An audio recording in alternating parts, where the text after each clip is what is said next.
Estado meditando en lo importante y significativo que es hoy en día entender este pasaje que nos ubica en la posición que usted y yo debemos tener permanentemente, pero en estos días debiera de cobrar más relevancia y que pudiera distinguirnos de el promedio aún de la iglesia. Mucha iglesia no vive en esta posición, mucha iglesia no se mueve a este nivel, mucha iglesia no está entendiendo por qué el coronavirus vino en este tiempo y no hace 20 años atrás.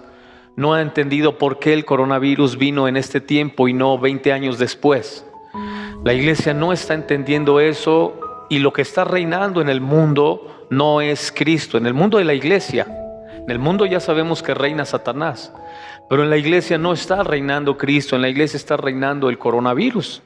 Y lo que usted y yo tenemos que entender es que vino en este tiempo para que usted y yo estemos coronando a Cristo en tiempos como estos, para que usted y yo tengamos muy claro lo que somos en Cristo.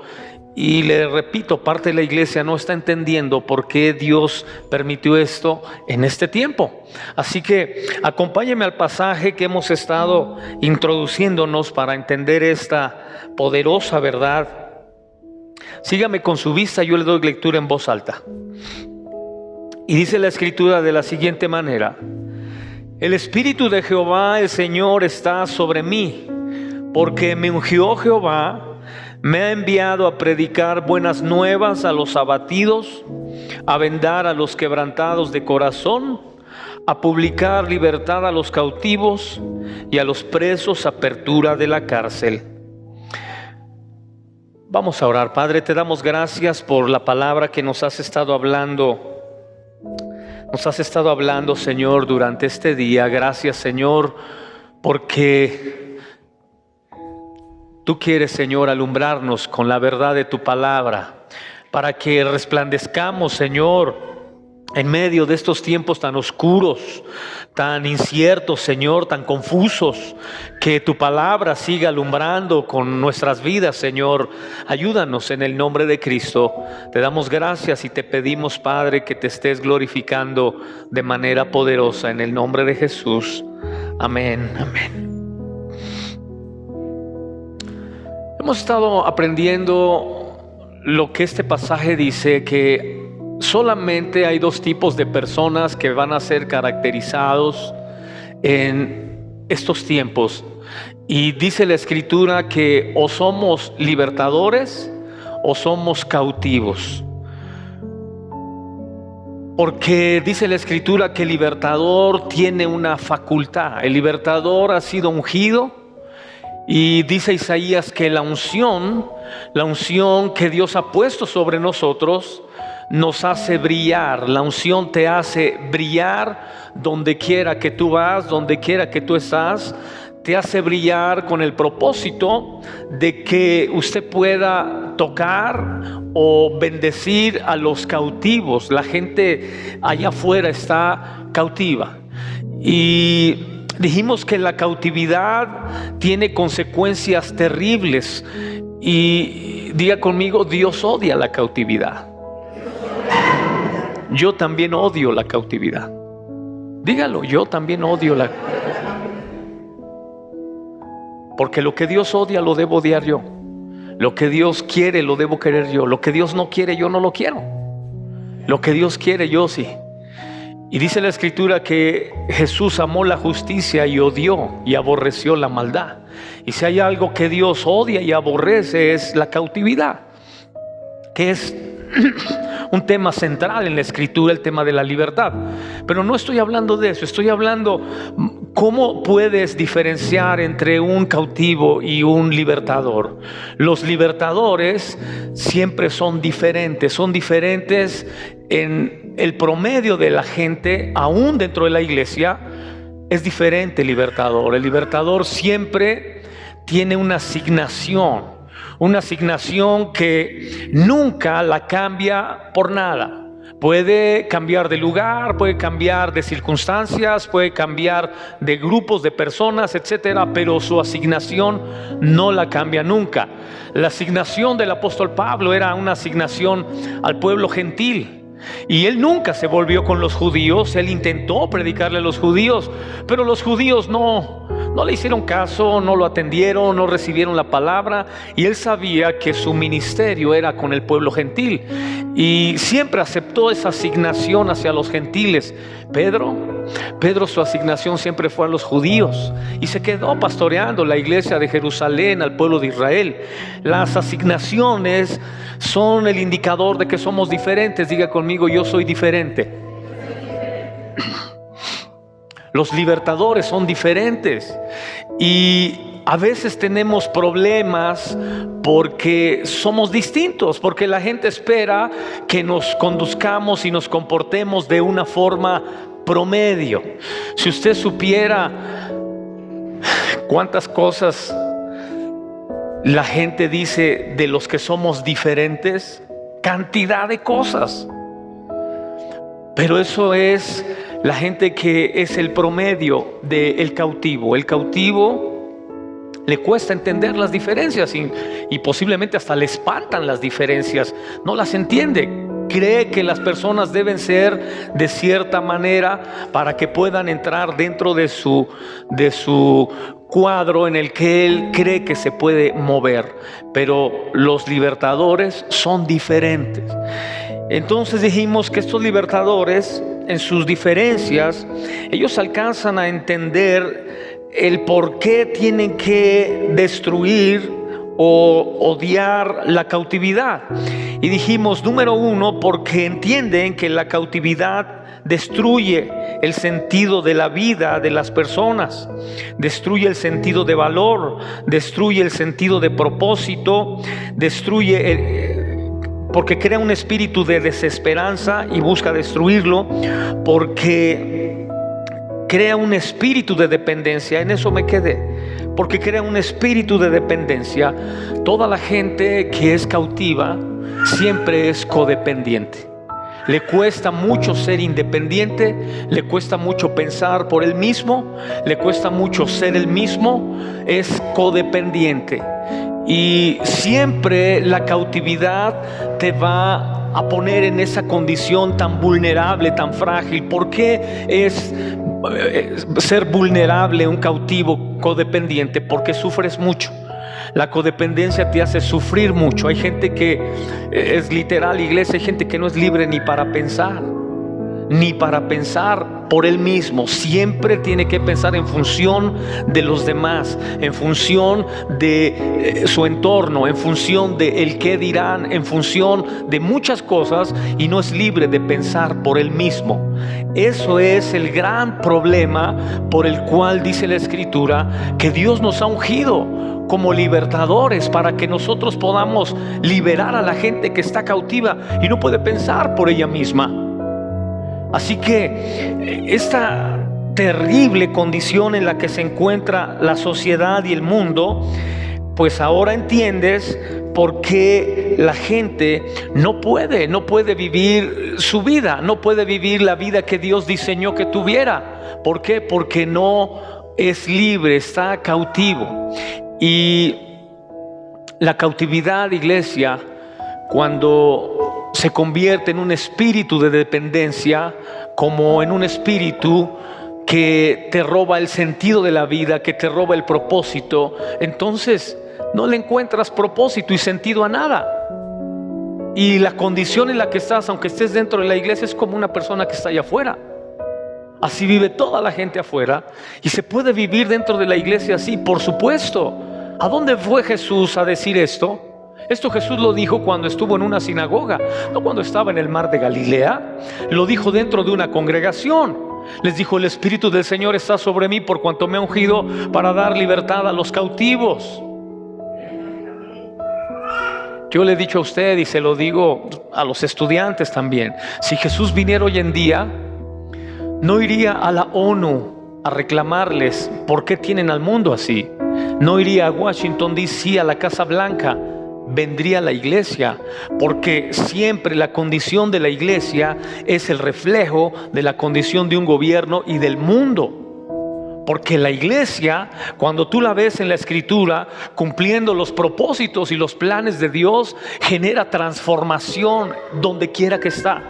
Pero cuando la iglesia deja de ser ella misma y se deja babilonizar o se deja contagiar por un espíritu inmundo, entonces pierde su esencia, pierde, como le dije hace tiempo, pierde su sabor, pierde su luz.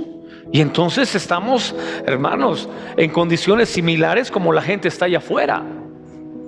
Eso es lo que tenemos que comenzar a romper. Esas son las ataduras y la cautividad donde debemos sacar a la gente como libertadores. Tú eres un libertador y no eres un cautivo. No permita que el sistema del mundo lo cautive y le robe su esencia, su razón de ser. Y la dependencia es un espíritu que genera la esclavitud, pero también la esclavitud genera una falta de confianza en uno mismo. La gente que tiene algún tipo de atadura o que es esclava en algo, no tiene confianza en sí mismo. Es una persona insegura. En todo lo que hace, a donde quiera que va, es inseguro. No puede pararse firme en lo que Dios ha dicho de él. Ahora, yo le he enseñado a usted que todos tenemos áreas inseguras en nuestra vida, todos. Y no importa si seas profesionista, si seas educado, si tengas títulos, la persona más preparada en el mundo tiene áreas inseguras. ¿Por qué? Porque el ser humano es muy complejo, porque tenemos aspectos de nuestra vida que por más que queramos tenerlos claros y tenerlos bien desarrollados, finalmente son áreas inseguras. Y le he dicho, las personas las cubrimos de muchas maneras. Hay personas que su seriedad no es que sea serio, es inseguro. ¿Conoces personas que te han dicho, no, tú dices, ha de ser bien serio su hermano, su hijo, su esposo? Y dice, no, si lo conociera, pastor, de serio no tiene nada. Pero con la seriedad cubre su inseguridad. Hay gente que se hace el gracioso, el chistoso, y tú dices, ay, qué alegre, qué jovial, pero es su forma de cubrir su inseguridad. Y pudiéramos hablar de muchas formas y maneras de hacer esto, pero la realidad de la escritura es que cuando tú eres cautivo en algo, siempre serás inseguro, siempre. Vas a tener una falta de confianza en ti mismo. Y vas a ir por la vida creyendo que tú no puedes, que no sabes, que no tienes, que a ti no se te da, que no es la manera, no es la forma, no es el tiempo. Y no es porque no lo sea, es porque tú eres inseguro. Amén. Ahora te das cuenta por qué Dios odia tanto la esclavitud. Porque hace a su pueblo inseguro. Y eso es lo que menos quiere Dios en su pueblo. ¿Por qué David marcó la diferencia entre el ejército de Saúl y aún sus propios hermanos? ¿Por qué? Porque David era un hombre seguro, un chamaco seguro. La seguridad no te la da la experiencia. La seguridad no te la da el que tengas una posición. La seguridad no te la da el que seas fuerte o tengas muchos recursos. La seguridad te la da Dios. Amén. Y puedes ser un niño y ser seguro. Yo he hablado con niños que son así. Son chamaquitos y tú ves su seguridad al conducirse, al hablar, al participar en algo. Los ves firmes, seguros. Y puedo ver gente adulta más insegura que un niño, porque cree que su seguridad se la debe dar la experiencia, se la debe dar las cosas, se la deben dar sus logros. Y la seguridad, iglesia, nos la da Dios. Amén. Eso fue lo que hizo la diferencia con David. David era un chamaquito comparado a sus hermanos y al ejército de Saúl. ¿Y cómo te imaginas ese escenario cuando llega David y le dice al rey Saúl, tu siervo irá y peleará contra ese filisteo? Es como si estuviéramos hoy en la reunión y por alguna razón no llegara yo del programa de radio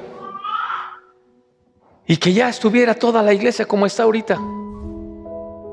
Y el pastor, pues no llegó. ¿Y ahora quién va a predicar? Bueno, aquí está el pastor Isaac, el pastor Josué, ¿verdad? Pero supongamos que no hubiera pastores. ¿Quién va a predicar?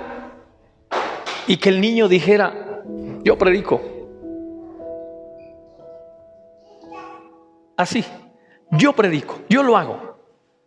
Y se diga: ¿pero cómo? ¿Cómo él? ¿Quién es? ¿De dónde salió? ¿A qué se dedica? Salió de la seguridad que ha desarrollado en Dios. La seguridad que desarrollas en Dios te hace enfrentar situaciones, tomar decisiones que no lo harías ni siquiera teniendo recursos, teniendo capacidad. Ni siquiera lo harías. Amén. Ahora entiendes por qué Dios odia tanto la esclavitud. Porque ha dejado millones y millones de personas atadas, perdiéndose una vida con sentido, con propósito, con seguridad, perdiéndose una vida plena, bendecida, por una atadura o por muchas. Pero una atadura te puede dejar toda la vida ahí, sin salir jamás, y perderte la vida maravillosa que Dios te ha prometido. Dios va a cambiar, ¿no? El plan de Dios va a cambiar jamás. Dios, la promesa que te dio es la misma: bendecirte, prosperarte, tener una vida plena. Pero yo me la puedo perder si me quedo atado al poste de la inseguridad o al poste de la falta de propósito. Amén. Falta de confianza en nosotros mismos, eso crea la esclavitud. ¿Qué más produce la cautividad o la esclavitud? Produce también incredulidad. Incredulidad. Porque las personas que están cautivas en algo, como han intentado muchas veces salir de esa cautividad y no lo han logrado, entonces comienzan a hacerse incrédulos. Ya lo intenté una vez, 2, 5, 10, 20. Ya lo intenté 1 año, 2, 3 años. Ya lo intenté en una etapa, en otra etapa de mi vida, y no puedo. Entonces te vuelves incrédulo. Y es ahí cuando Dios te quiere gritar al oído y decirte: ¿por qué dudaste? ¿Por qué dudaste? Amén. ¿Por qué dudaste? Fue lo que el Señor Jesús le dijo a Pedro, ¿te acuerdas? Cuando Pedro estaba en la barca y el Señor le dijo: hey Pedro, vio a Jesús caminando sobre el mar y le dijo a Pedro: hey, ven acá. Y el Pedro, te lo imaginas saliendo de la barca y empieza a caminar. ¿Cómo empezó a caminar Pedro? No, así, ¿verdad? Así camina Michael Jackson. Yo creo que por eso se hundiría si caminas así. Pero empezó a caminar directamente a Jesús. Y llega un momento donde Pedro no es que no pudiera mantenerse sobre el agua. Es que en algún momento la cautividad lo regresó a su realidad. Lo regresó a su vida natural. Y la vida natural es en la que el enemigo quiere que estés enfocado todo el tiempo, y no en la vida sobrenatural, que es la vida de fe. Eso es lo que está en juego. Eso es lo que estaba en juego en el huerto. En el huerto lo que estaba en juego es que Satanás quería que Adán y Eva estuvieran atados a una vida natural, y que la vida sobrenatural que Dios les había prometido en el huerto, una vida dependiente de Dios, una vida próspera en Dios, la perdieran. Amén. Yo no estoy diciendo que la vida natural no es real. Sería un enfermo mental. Pero la vida natural no es más poderosa que la vida sobrenatural. La vida sobrenatural, que es la vida de fe, que es la vida en el Espíritu, esa es la vida a la que fuimos llamados vivir. La vida natural, dice la Escritura, que cuando tú estás ahí no puedes percibir las cosas que son del Espíritu. Te es una locura. Te es una locura pensar que Pedro caminó sobre el mar. Te es una locura pensar que un chamaquito haya enfrentado a un gigante. Amén. Diga conmigo: todo lo que hago prospera. Todo lo que hago prospera. Todo el tiempo trate de estar diciendo esto todo el tiempo. Todo lo que hago prospera. Aunque veas que esté todo al revés. Aunque veas que las circunstancias no avanzan. Aunque veas que la situación no crece. Aunque veas que todo está en tu contra. Todo lo que hago prospera. Todo lo que hago prospera. Amén. Mencionaba en una célula, me parece, en la semana, sobre la vida de Leonardo da Vinci. Leonardo da Vinci vivió 67 años. 64 años vivió. Es la historia de su vida en la derrota, en el fracaso. Es la historia de un fracasado, Leonardo da Vinci. ¿Te imaginas vivir una vida y 64 años, a donde quiera que vas, que te digan: tu trabajo no sirve, aquí no te queremos, no sabes, no tienes, no eres? ¿Te imaginas 64 años de tu vida así? Y los últimos 3 años de su vida, que se fue a vivir a Francia, fueron los últimos años de su vida y lo único que vivió en éxito. Ahí pintó la Mona Lisa y fue reconocido internacionalmente, y fue reconocido en su tierra natal, que era Italia, donde ni siquiera vivió ahí. Sus últimos años lo tuvieron que llevar de Francia a Italia. A veces nosotros, por un año de fracasos o de tropiezos, o por 2 o 3 o una etapa de nuestra vida, pensamos que ya se acabó la vida, se acabó el mundo, nuestra vida no tiene sentido, no tiene propósito. ¿Quién aquí se ha vivido 64 años? Creo que ni siquiera hay alguien de 64 que diga: 64 años, todo el tiempo me dieron con la puerta en la cara. Nunca pude lograr nada en 64 años. Imagínate que Leonardo da Vinci nunca se casó, ni tuvo una familia. Si hubiera tenido una familia, ¿cómo hubiera sido la familia? Sin embargo, es ahí donde Dios quiere que entiendas que Él es el único que puede darte esa seguridad que tú no tienes en ti mismo, y que puede hacer Dios en tu vida lo que en gran parte de tu vida tú no has podido hacer, no has podido lograr, no porque no quieres, sino porque hay ataduras que posiblemente tú no las has identificado, pero hoy Dios te lo está mostrando a través de su Espíritu Santo, que hay áreas en tu vida que te tienen atado. ¿Por qué? Porque estos espíritus, porque estas actitudes o comportamientos te tienen en esa condición. Amén. Diga conmigo: yo soy seguro en Cristo. Lo que me pidan que haga, voy a hacer. Espero que no vuelvan nunca jamás a decir: es que yo no sé. Hermano Aníbal, usted va a predicar el próximo domingo. ¿Qué debe decir? Amén. No, es que yo no sé, pastor. Yo no me imagino a Noé cuando Dios le dijo: vas a construir un arca. Es que yo no soy carpintero, yo soy... ¿Qué? Tú ponte a hacerle ya, hombre. Cuando así es Dios le pide a personas un montón de cosas y no ves que le dicen: es que, bueno, a los que vimos que se pusieron así medios rejegos, como el Jeremías, como el Moisés, cuando dijeron: es que no sé hablar. No te preocupes, tu hermano va a hablar por ti, pero tú lo vas a hacer.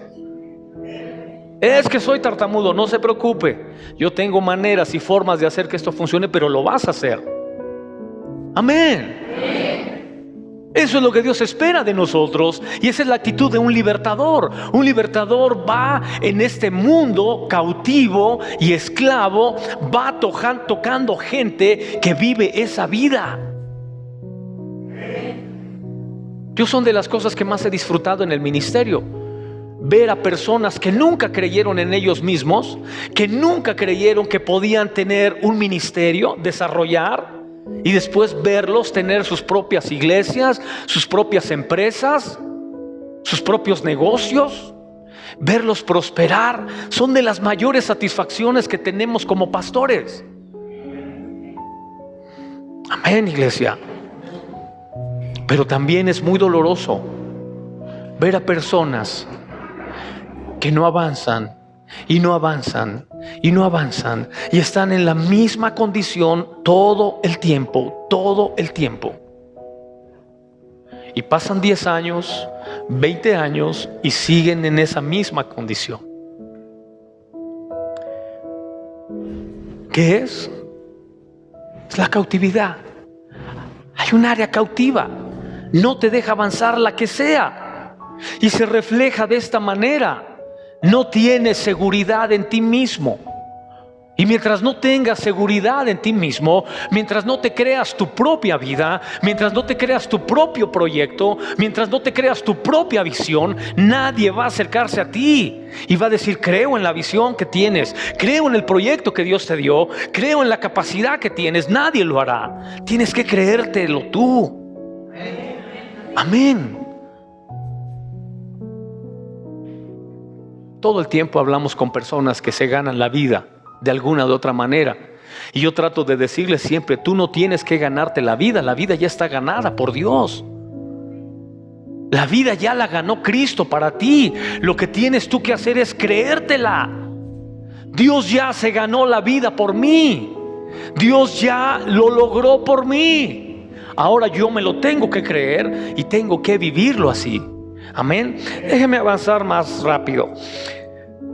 La cautividad también tiene una terrible consecuencia que produce inmadurez. Inmadurez.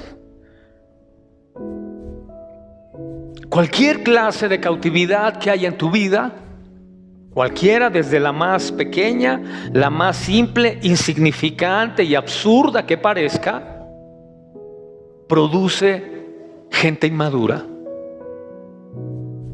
Ahora entiendes cómo pueden pasar 80 años y no madurar, 70 y no madurar, 40 y no madurar. ¿Sabes por qué? Porque hay una área que está cautiva. Ahora escúchame bien, escúchame bien. La madurez, la mayoría de las personas la entendemos equivocadamente. La mayoría, porque no conocemos la palabra de Dios, porque no entendemos lo que Dios establece y considera como algo maduro. Pero tú puedes ver a través de la Escritura que hay muchas cosas maduras que están en un envoltorio de inmadurez.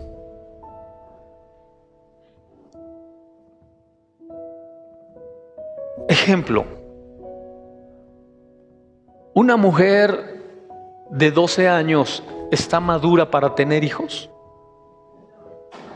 Entonces, ¿por qué tiene hijos? Si está madura por dentro, biológicamente está madura, pero está en un envoltorio de inmadurez. Hay muchas personas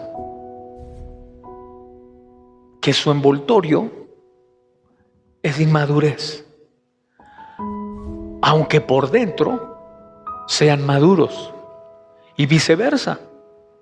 Hay gente que por fuera es madura, pero por dentro es inmadura.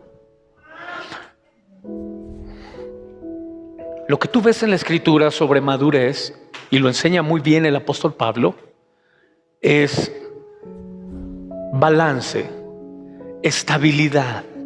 Una persona madura es una persona estable, una persona balanceada, equilibrada.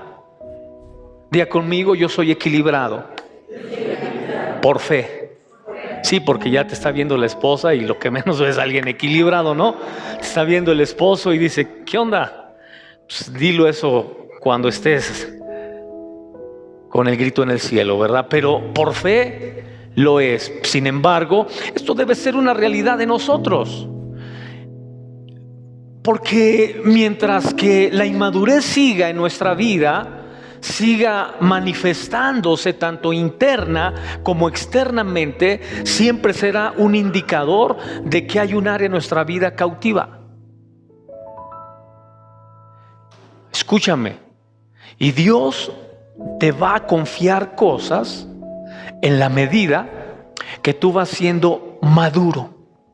En la medida que tú vas madurando, es como Dios te va confiando cosas. ¿Cómo nos va a confiar Dios la revelación de su palabra si no sé qué voy a hacer con ella? ¿Cómo me va a confiar Dios almas si no sé para qué son las almas? ¿Cómo me va a confiar Dios un negocio si no sé qué se hace con un negocio? ¿Cómo me va a confiar Dios recursos si no sé para qué son?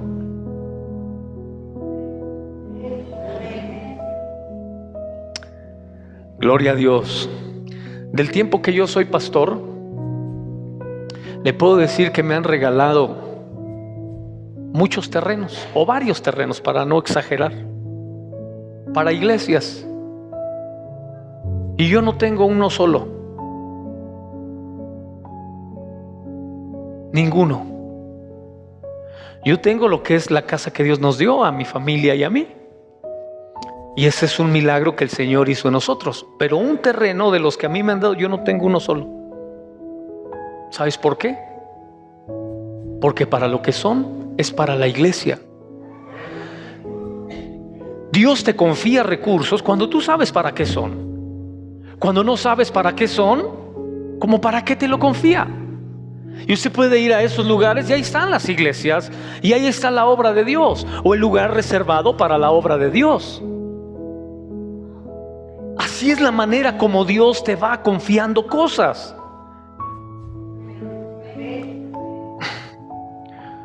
Ahora entiendes por qué te cuesta madurar. Ahora te entiendes por qué te cuesta ser seguro, por qué te cuesta creer, por qué te cuesta ser un hombre de fe. No se trata de querer o no querer. Se trata de entender que hay una atadura que no te deja avanzar, que no te deja madurar.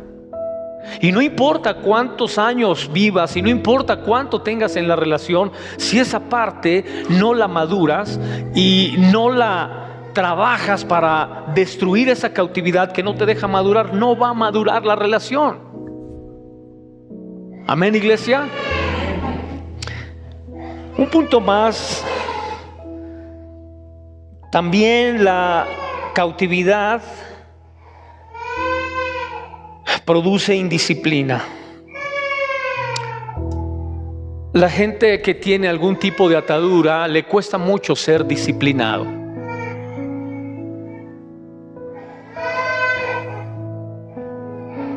A lo mejor hay áreas en tu vida que lo eres. Hay gente que dice, no, pastor, si usted viera, mi esposo es bien trabajador, de tal hora a tal hora, bien trabajador, pero en otras áreas no eres disciplinado. En unas áreas eres muy consistente, muy firme, pero en otras áreas no lo eres. Y esas son las áreas en las que te tienes que enfocar, no las áreas en las que tú ya sabes trabajarlas, ya sabes qué hacer y ya sabes cómo funcionan, sino las áreas donde tienes conflicto, donde se te dificulta ser disciplinado. Puede ser tu mente. Hay mucha gente que su mente no tiene la disciplina mental de no permitir que vengan a su mente pensamientos contrarios a lo que Dios tiene para su vida. Y no tiene una disciplina mental. Mi mente no va a ser un cesto de basura de la gente o del sistema del mundo que quiera arrojar a mi mente lo que se le pegue la gana. Mi mente va a estar disciplinada solamente para el plan que Dios tiene para mi vida. Amén. Entonces, la indisciplina es un indicador de una cautividad, de un área en la que tienes una atadura. ¿Cuántos dicen amén? ¿Le cuesta ser disciplinado?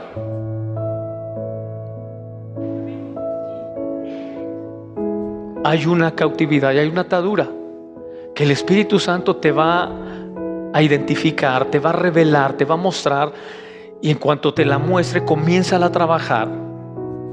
Es sorprendente, iglesia, la manera como tú puedes crecer en la vida solamente siendo disciplinado. Es sorprendente. Yo le he dicho mucho a usted que los rusos, los chinos, los americanos no son más inteligentes que los mexicanos. Lo único que tienen es que ellos son disciplinados y nosotros no. Amén. Bien, esto es la introducción. Déjeme entrar ahora sí al tema.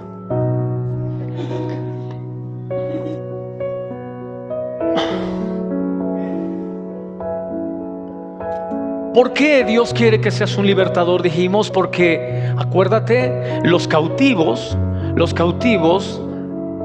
están condicionados siempre a que los escuchen, a que los atiendan, a que reciban ellos algún tipo de atención. El libertador no.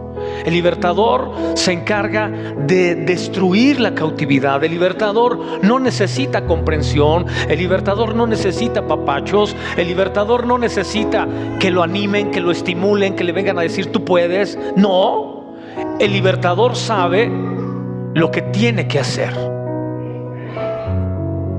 Amén.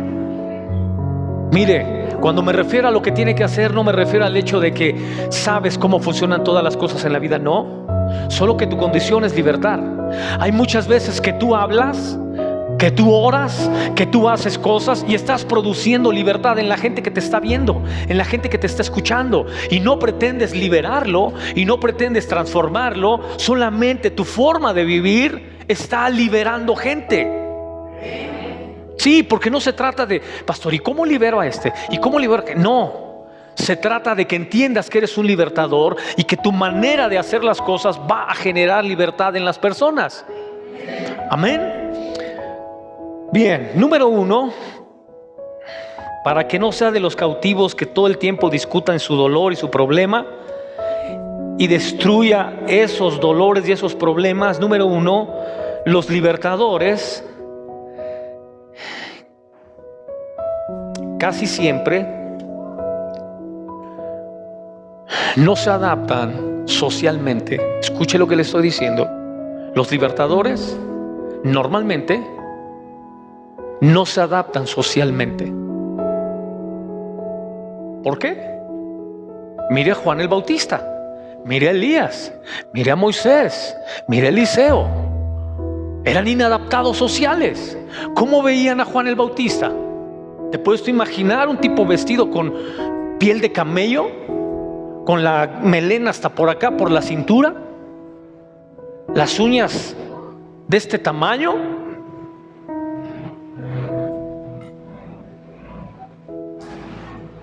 Era un inadaptado social. Y acuérdate que él era hijo de ¿quién? Zacarías. ¿Qué era Zacarías? Un sacerdote. Imagínate, era hijo del sacerdote y era un antisocial. Muchas veces los libertadores somos así. Por eso es que mucha gente le cuesta entender tu diferencia. Entonces, cuando ve que tú haces algo que no hace el promedio, mientras todo el promedio está encerrado, tú dices, yo voy a hacer lo que Dios me llamó a hacer. ¿Por qué lo haces tú? Porque yo soy un libertador y tengo una asignación diferente a los demás. Y eso crea conflicto. Eso hace que la gente te vea como alguien raro, alguien extraño. Pero escúcheme, la bendición de Dios está en lo extraño, en lo raro. No en lo que abunda, sino en lo extraño. No en lo que abunda. Escúcheme. ¿Usted cree que si en todas partes hubiera oro, el oro sería tan costoso? Que hubiera oro aquí en el Sánchez Taboada. Hermanos, terminando el culto vamos a agarrar oro allí de la tierra. Que hubiera oro aquí en el cerro. Hermanos, ¿sería costoso? ¿Sabes por qué es costoso? Porque no en todas partes hay oro. Porque el oro es muy extraño encontrarlo. Porque el oro es difícil de conseguirlo. Eso lo hace costoso. Y eso lo hace que haya una bendición sobre ese material especial. Y digo bendición porque tú lo ves en la construcción del tabernáculo y en la construcción del templo. Y lo que significa el oro tiene una cantidad de figuras preciosas en la escritura. Pero te estoy diciendo esto porque tú puedes parecer raro, extraño, diferente. Puedes parecer un inadaptado social, pero déjame decirte que ahí está la bendición de Dios. Amén. Amén. Dice la escritura que todo Jerusalén salía a escuchar a Juan el Bautista. Todo Jerusalén iba a escucharlo. ¿Sabes qué? Él no estaba en los estándares de la sociedad, del mundo religioso de su tiempo. Él no predicaba como predicaban los sacerdotes. Él no ministraba como ministraban los levitas. Él lo hacía en tiempos distintos, en circunstancias distintas y con actitudes diferentes. Amén. Iglesia, los libertadores casi siempre son antisociales. Amén. Si a usted le cuesta un poco socializar o con cierto tipo de personas socializar, comience a preguntarle a Dios: ¿cuál es mi asignación, Señor? ¿Cuál es mi asignación? ¿Por qué? ¿Por qué soy así? ¿Por qué yo escojo el desierto mientras otros están escogiendo estar bien, estar cómodos? ¿Por qué mientras otros escogen su comodidad, su tranquilidad, su bienestar, por qué yo escojo el desierto como Juan? ¿Por qué yo escojo el aislamiento como Elías? ¿Por qué yo escojo una vida austera mientras otros escogen otro tipo de vida? Y eso tiene que ver con tu asignación. Amén, iglesia. Diga conmigo: yo fui asignado por Dios a este tiempo. Este es tu tiempo. Si hay alguien por ahí que te dice: no, pero tú no sabes nada de la vida, acuérdate, Dios te asignó a este tiempo y lo hizo con esas diferencias que tú tienes, con esa forma de ser que tú tienes, porque es la manera como Dios quiere tocar el mundo a través de ti.